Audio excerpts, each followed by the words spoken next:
Ал эми дүйнө кабарларына токтоло турган болсок, Орусия президенти Владимир Путин телефон аркылуу түрк кесиптеши Реджеп Тайип Эрдоган менен Сириядагы кырдаалды талкуулады. Бирок Кремлдин басма сөз кызматы тараткан кабарда эки лидердин сүйлөшүүсүнүн маңызы тууралуу кененирээк маалымат берилген жок. Ошентсе да түрк аскерлеринин Сирияга болгон операциясы Башар Асадтын режимин кулатууга багытталган туурасында буга чейин тараган маалыматка карата Москва түшүндүрмө берүүнү өтүнгөн. Буга карата расмий Анкара Эрдогандын бир күн мурун айткан президенттин билдирүүсүн түз чечмелеп кабыл албоону айткан. Бул арада Асадтын армиясы Алепподагы бир катар аймактарды козголоңчулардын колунан өткөрүп алганы айтылууда. Анткени оппозиция мындай маалыматты четке кагып, Орусиянын аскерлери менен кошо согушкерлерге болгон чабуул айгышкан күрөш менен уланып жатканын билдирүүдө. Эске салсак, түрк басылмалары Эрдогандын Сириядагы кан төгүлгөндөрүн карап отуруп чыдамы кеткенин айтып, акыры буга чек коюу үчүн аскерлердин Асадты тактыдан кулатууга аракетин баштаганын жазышкан. Саясий илимдеринин доктору Азамат Темиркулов менен болгон баарлашуубуз дал ушул түрк лидеринин билдирүүсүнүн айланасында болмокчу. Азамат, куш келипсиз. Түрк армиясы Сирияга карата операциясын баштады. Өзүңүз билесиз, ал жакта кызыктар тараптар күчтөр көп. Ошол эле ири эки державаны алалы, АКШ менен Орусиянын тиреши бар. Түркиянын бул чечими Сириядагы абалга канчалык таасирин бере алат? Ошондо Сирияда күч ким тарапты көздөй ооганы калды? Саламатчылык. Кечээ Эрдоган администрациясы билдирди. Бул сөздөрдү түз маанисинде кабыл албаш керек экен. Ал сөз эмнени билдирет? Биринчиден, балким ошол сөз сырткы саясат эмес, ички саясатка карата жасалган болуш керек. Мындай сөздөр биринчиден элдин духун көтөрөт, элди бириктирет. И Эрдоганга окшогон ушундай одиоздук, популист лидерлер ушундай айтууларды көп жасайт да. Бул биринчи. Экинчи вариант, азыр Турция өзүнүн Сириянын территориясында, өзүнүн чек аранын жанында чоң буферный зона кылабыз деп аракеттенип атат. Ал зона Турциянын коопсуздукка керек.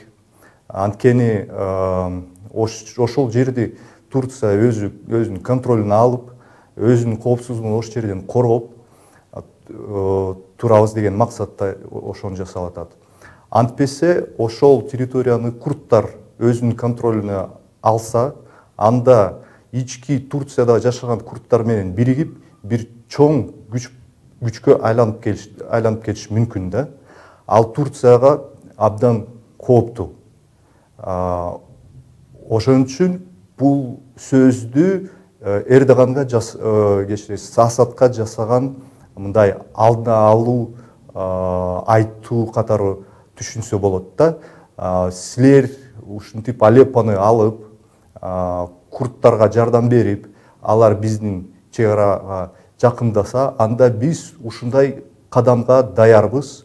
Анда биз куралдуу күчтөрдү силердин территорияга киргизгенге даярбыз деп белгилеп атат да.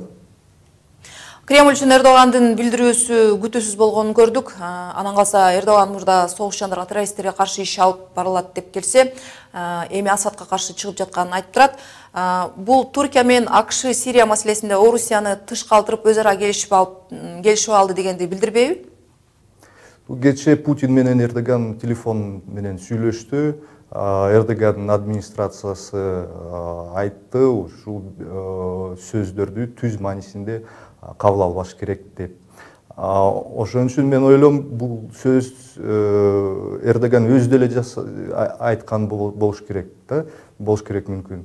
Мунун артында эч кандай сырткы күчтөр кереги жок. Эрдоганга эч кандай АКШнын поддержкасы кереги жок. Бул жөн эле сөз. Ошон үчүн муну өзү деле жасаш мүмкүн. Сириядагы кризис чечилбей эле барган сайын оорлошуп атат. Коопсуздук жаатында, саясат жаатында эксперт катары айтсаңыз, Сирияда тынчтык орношу канчалык мүмкүн нерсе жана ал эмнеден көз каранды? Биринчиден, көп эксперт ушул проблеманы чечиш үчүн иштеп атышат. Канча жылдан бери ушул проблема уланып баратат. Бүгүнкү күндө абдан көп күчтөр ошо Сириянын ичинде алышып жатышат. Бул проблеманы мен ойлойм ушундай жол менен чечсе кыйыныраак болуп калат. Биринчиден, азырынча чече албасак деле ушундай жанжалды перемирие кылып туруп токтотуш керек да. Кайсы күчтөр кайсы территорияны басып алган болсо, анда ошол жерден калыш керек. Ошо территория азырынча ошо территорияны ээлеп, статус-квону кармап, ошол жерде перемирие орноткондон кийин кандай бир переговор өткүзүп, талкуу жүргүзүп, ушундай мирный тынчтык жолу менен ушу проблеманы чечкенге аракет кылыш керек да. Мен ойлойм, башка жол, мындай курал күч менен ушу проблеманы чечиш жолу жок деп ойлойм. Рахмат сизге. Түркиянын Сириядагы абалга болгон мамилеси туурасында саясий илимдердин доктору Азамат Темиркуловдун оюн биле алдык.